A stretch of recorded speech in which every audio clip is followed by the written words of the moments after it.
Shalom, shalom, shalom, shalom. Que la paix de notre Seigneur Jésus-Christ vous soit multipliée. Bienvenue dans cette vidéo. Si vous venez de tomber sur la vidéo pour la première fois, je vous prie de vous abonner à la chaîne. Alors vous tous qui me suivez ou qui suivent cette vidéo, je vous prie de la regarder du début jusqu'à la fin. Vous savez, ces derniers temps, le réseau social est devenu un instrument de manipulation pour des personnes qui n'ont pas la bonne moralité ou encore pour le diable qui est l'ennemi de notre âme. Souvent les gens coupent des petites portions d'une vidéo et ils vont faire sortir le message hors de son contexte pour parfois, je vais dire, dénigrer les gens ou dénigrer même le corps de Christ. Voilà pourquoi il est important de regarder une vidéo dans son intégralité pour mieux comprendre le message qui est véhiculé ou encore le contexte du message. Alors regardez la vidéo du début jusqu'à la fin et que Dieu vous bénisse.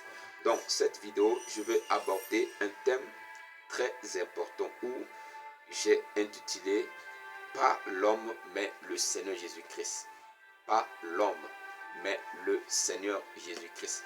Je vous prie aussi de m'excuser puisque on m'a déjà fait remarquer ça, qu'il y a souvent des petits bruits, des sifflements dans mes vidéos. D'ailleurs, c'est pour cela que j'ai mis ce son, cette musique de fond pour camoufler un peu certaines vidéos. Là où je fais souvent les vidéos, il y a un atelier à côté et souvent il y a des bruits. Donc pour le moment, on fait avec les moyens de bord.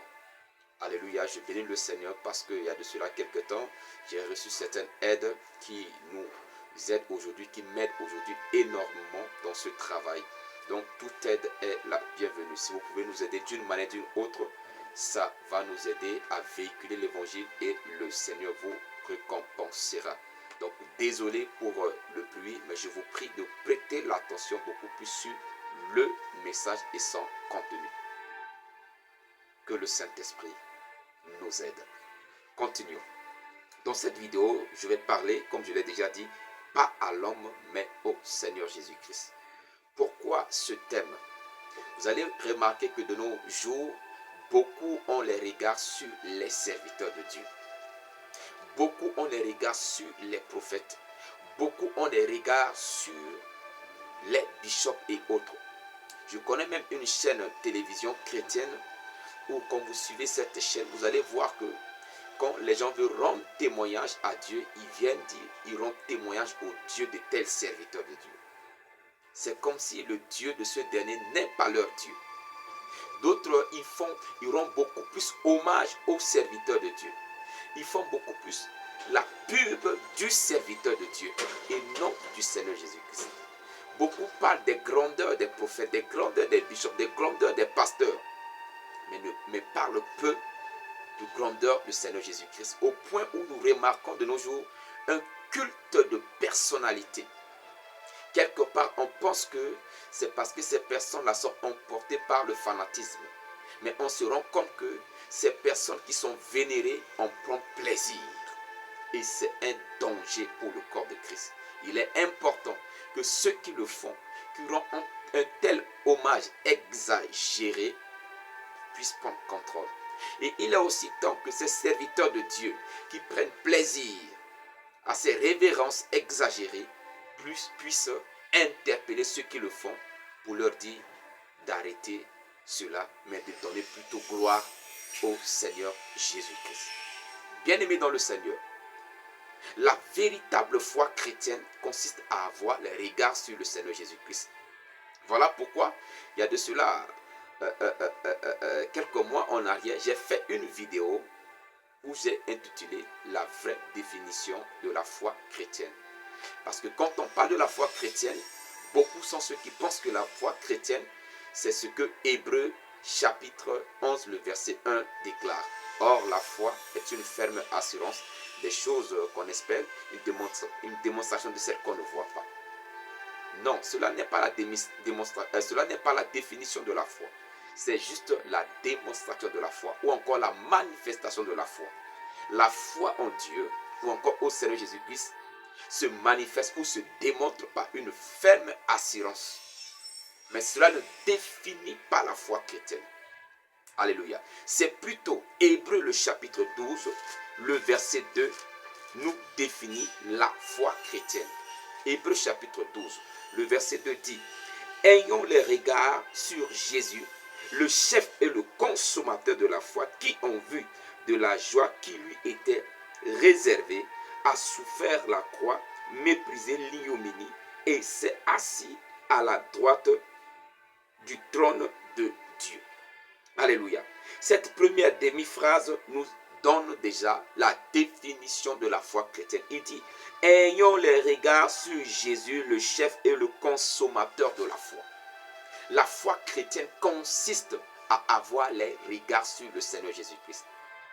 Si ce n'est pas question d'avoir le regard sur le Seigneur Jésus-Christ, nous ressemblons à toute autre religion ou bien à toute autre religion. Ce qui fait la différence entre le christianisme et les autres, c'est le fait que notre foi est fondée sur le Seigneur Jésus-Christ. Sinon, nous ne sommes pas différents des idolâtres qui ont la foi dans leur idolâtrie. Alléluia. Ayons les regards sur le Seigneur Jésus-Christ, pas les regards sur les hommes, pas les regards sur les instruments que Dieu utilise. Nous sommes des instruments que Dieu utilise. Je peux dire, je suis un instrument que Dieu utilise pour véhiculer sa parole, pour édifier son peuple. Mais je ne suis pas celui sur qui vous devez avoir les regards. Et quand je vous demande, je demande souvent aux gens d'abonner à la page, de pardonner, de partager ou de liker la vidéo, ce n'est pas pour être vu, être remarqué, être applaudi, non. Mais c'est pour que la vidéo puisse être une bénédiction pour quelqu'un d'autre. Mais pas pour que les gens aient les regards sur moi. Quand je dis que si vous pouvez nous aider, nous soutenir, ce n'est pas pour m'enrichir, non. C'est pour que nous puissions aller de l'avant dans le travail que nous faisons. Pour que le peuple de Dieu soit édifié, soit éclairé. Alléluia. C'est sur le Seigneur Jésus-Christ que nous devons avoir les regards et non sur les hommes. De nos jours, beaucoup sont ceux-là qui disent que non, tel serviteur de Dieu est puissant. C'est un puissant serviteur de Dieu. Et comme il est puissant, on a les regards sur lui. Bien-aimé dans le Seigneur, c'est Dieu qui est le Tout-Puissant. Le Seigneur Jésus-Christ, il est le Tout-Puissant. On peut prétendre être puissant, mais sachez que le Seigneur Jésus-Christ, il est le Tout-Puissant. Vu qu'il est le Tout-Puissant, nous devons avoir les regards sur lui, parce que rien ne lui est impossible. Comme il est écrit, tout est possible à Dieu. Dans Jean le chapitre 11, tout est possible à Dieu. Et comme tout est possible à lui, nous devons avoir les regards fixés sur lui. Voyons ce que la Bible nous dit dans Jean le chapitre 3, à partir du verset 14. Jean, excusez-moi, je suis dans Matthieu. Voilà. Jean le chapitre 3, le verset 14. À partir du verset 14, il est écrit: et comme Moïse éleva le serpent dans le désert, il faut de même que le Fils de l'homme soit élevé, afin que quiconque croit en lui ait la vie éternelle. Alléluia. Qu'est-ce qui s'est passé dans le désert? Quand nous lisons la parole de Dieu dans le livre de Nombres, le chapitre 21, du verset 1er, ou encore du verset 4 au verset 9, la parole de Dieu nous parle des enfants d'Israël dans le désert. Ces derniers désobéissaient au Seigneur Jésus-Christ, désobéissaient à l'Éternel. Et Dieu a puni ses enfants. Comme il est écrit, Dieu châtie ceux qu'il aime. Il a envoyé les serpents brûlants qui commençaient à mordre les enfants d'Israël dans le désert. Et beaucoup succombaient sous la morsure de ces serpents. Et ils ont compris que c'était un châtiment venant de l'Éternel. Ils sont venus crier à Moïse. Ils demandent à Moïse de crier à l'Éternel. Ils n'ont pas demandé à Moïse de les sauver. Ils ont demandé à Moïse de supplier l'Éternel à leur faveur. Et comme Moïse a commencé à supplier l'Éternel à leur faveur, Dieu a demandé à Moïse de faire un serpent d'airain, de prendre la matière d'airain et de faire un serpent. Et ce serpent-là, d'ajuster sur de planter cela sur une colline. Et tous ceux qui sont mordus par les serpents brûlants, qui vont regarder le serpent d'airain, ils vont avoir la vie sauve. Il y a une puissance qui va dégager du serpent d'airain et qui va anéantir l'effet ou encore le poison du venin dans leur corps. Et ils vont avoir la vie sauve. Et le Seigneur Jésus-Christ lui-même nous rappelle ça ici. Dans son échange, excusez-moi, dans son échange avec Nicodème, il rappelle ça à Nicodème qui était un docteur de la loi, qui connaissait ces écrits de Moïse. Il dit cela était l'image, c'était l'ombre de choses à venir. Et voici les choses à venir. De la manière que Moïse a élevé le serpent d'airain dans le désert, pour que ceux qui regardent au serpent d'airain soient sauvés, aient la vie sauve, il faut de même que le Fils de l'homme soit élevé, c'est-à-dire soit crucifié sur la croix, afin qu'il croit en lui ait la vie éternelle. Alléluia. Bien-aimé dans le Seigneur, la vie éternelle se trouve en Jésus-Christ et non dans un homme. Et non dans un homme. Un homme peut opérer des miracles extraordinaires. Mais ce dernier ne peut et ne pourra jamais vous donner la vie éternelle. Aujourd'hui, si beaucoup adorent les serviteurs de Dieu, se prosternent devant les soi-disant serviteurs de Dieu, c'est à cause de ce qu'ils voient, à cause des miracles opérés. Mais la parole de Dieu nous dit dans Matthieu 24 qu'il y a des faux prophètes qui vont se lever et ils vont séduire à travers des grands prodiges et des miracles. Ils vont séduire, pas qu'ils vont sauver des vies, mais ils vont séduire des personnes à travers des miracles extraordinaires qu'ils vont opérer. Bien-aimés dans le Seigneur, ayons le regard sur le Seigneur Jésus-Christ. La parole de Dieu nous recommande de respecter, de considérer les serviteurs de Dieu, mais pas de les adorer, pas d'avoir un regard idolâtrique envers eux, pas d'avoir un regard, ou je dirais, un regard de sauveur. Non, ils ne sont pas des sauveurs. Nous devons les respecter. Nous devons obéir à ces derniers. Et une obéissance selon la volonté de Dieu. Regardons ce que la parole de Dieu nous dit dans 1 Thessaloniciens, le chapitre 5, le verset 12. 1 Thessaloniciens, chapitre 5, le verset 12, il est écrit: Nous vous prions, frères, d'avoir de la considération pour ceux qui travaillent parmi vous, qui vous dirigent dans le Seigneur et qui vous exhortent. Nous devons avoir de la considération pour eux et non du mépris. Mais cette considération ne doit pas être une adoration. Cette considération ne doit pas constituer l'idolâtrie dans notre cœur, au point où on est plus soumis à ces personnes et non au Seigneur Jésus-Christ. Voilà le danger. De la même manière que la parole de Dieu dit, femmes, soyez soumises à votre mari. Comme l'Église est soumise à Christ. Cela ne veut pas dire que cette soumission, ou encore ce mari à qui nous devons soumettre, il prend la place de Dieu dans notre vie. Non. Non. Non. Voilà pourquoi la parole de Dieu nous recommande que Dieu est jaloux.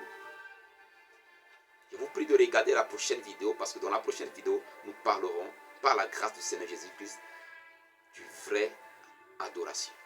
Et vous comprendrez davantage. L'adoration est due à Dieu et à Dieu seul. Rien et personne ne doit occuper la place de Dieu dans notre vie. Alléluia. Rien et personne, bien-aimé dans le Seigneur. Nous devons considérer les serviteurs de Dieu.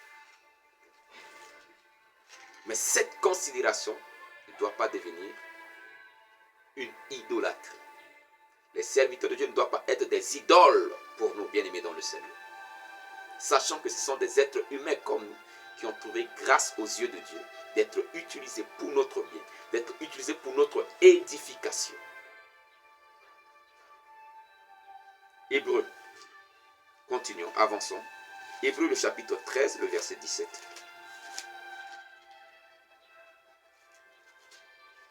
Hébreux le chapitre 13, le verset 17, il est écrit: obéissez à vos conducteurs et ayez pour eux de la déférence, car ils veillent sur vos âmes comme devant en rendre compte, qu'il en soit ainsi, afin qu'ils le fassent avec joie et non en gémissant, ce qui ne vous serait d'aucun avantage. La parole de Dieu nous demande d'obéir à nos conducteurs dans la foi. Mais bien aimés dans le Seigneur, de quelle obéissance il s'agit-il? De quelle obéissance? Si le serviteur de Dieu vient vous dire que, bon, ok, prenez tous vos salaires, venez donner ça à l'église. Comme c'est le serviteur de Dieu qui a dit, ok, je dois le faire.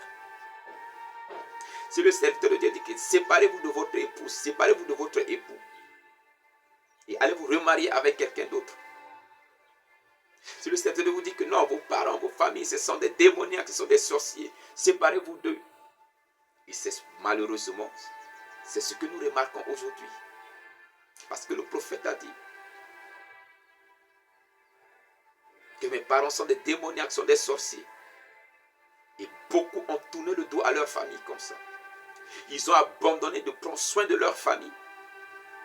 Et ils utilisent l'argent où ils peuvent utiliser pour apporter de l'aide à leur famille, pour venir investir tout à l'église. Je ne dis pas que nous ne devons pas soutenir l'œuvre de Dieu. Mais le Seigneur Jésus a condamné cela. Ce fait, pour dire que ce que je peux utiliser pour vous assister est une offrande à Dieu. Vous vous rappelez quand le Seigneur Jésus a demandé celui qui doit être responsable ou conduire le peuple de Dieu, doit bien diriger sa famille. Bien-aimés dans le Seigneur, nous devons peser l'obéissance que nous devons aux serviteurs de Dieu. Sinon, ces derniers peuvent détruire nos vies, comme beaucoup de soi-disant prophètes, bishops ont détruit des foyers, ont détruit des vies aujourd'hui. Et beaucoup de serviteurs de Dieu sont devenus même des menaces pour les brebis du Seigneur. Parce que si je ne sais pas faire, il va me maudire. Il va me maudire. Donc, on obéit tout ce qu'il dit, on fait, sinon il va maudire. Les serviteurs de Dieu ne sont pas des instruments de destruction pour les brebis du Seigneur. Ils sont des instruments d'édification. La parole de Dieu nous dit, je n'avais pas préparé cela, mais voyons cela. Éphésiens le chapitre 4, le verset 11. Il est écrit: et il a donné les uns comme apôtres, les autres comme prophètes, les autres comme évangélistes, les autres comme pasteurs et docteurs, pour la perfectionnement des saints en vue de l'œuvre du ministère et de l'édification du corps de Christ. Nous sommes appelés pour la perfectionnement et l'édification des brebis du Seigneur, et non pour la destruction, et non pour la malédiction. Et la parole de Dieu d'ailleurs nous recommande de ne pas maudire, mais de bénir. Mais beaucoup des serviteurs de Dieu aujourd'hui, pour assujettir les brebis du Seigneur, utilisent des malédictions pour soumettre à eux les brebis du Seigneur. Ces personnes sont à fuir. Je le dis et je l'assume. Nous devons fuir de tels serviteurs de Dieu qui utilisent la malédiction pour vous assujettir, pour vous menacer, pour vous soumettre à leurs désirs et à leur volonté. Vous devez les fuir. Alléluia. Bien-aimés dans le Seigneur, nous allons essayer de conclure. Nous retournons dans Hébreux, le chapitre 1er. du verset 1 au verset 3, où il est écrit: après avoir autrefois à plusieurs reprises et de plusieurs manières parlé à nos pères par les prophètes, Dieu dans ces derniers temps nous a parlé par le Fils qu'il a établi, héritier de toutes choses, par lequel il a aussi créé le monde. Dans le passé, Dieu parlait par les prophètes et autres. Mais dans ces derniers temps, Dieu nous parle à travers le Fils qu'il a établi. Voilà pourquoi nous devons avoir les regards sur le Seigneur Jésus-Christ. Il dit: et qui étant le reflet de sa gloire et l'empreinte de sa personne, et soumettant toutes choses par sa parole puissante.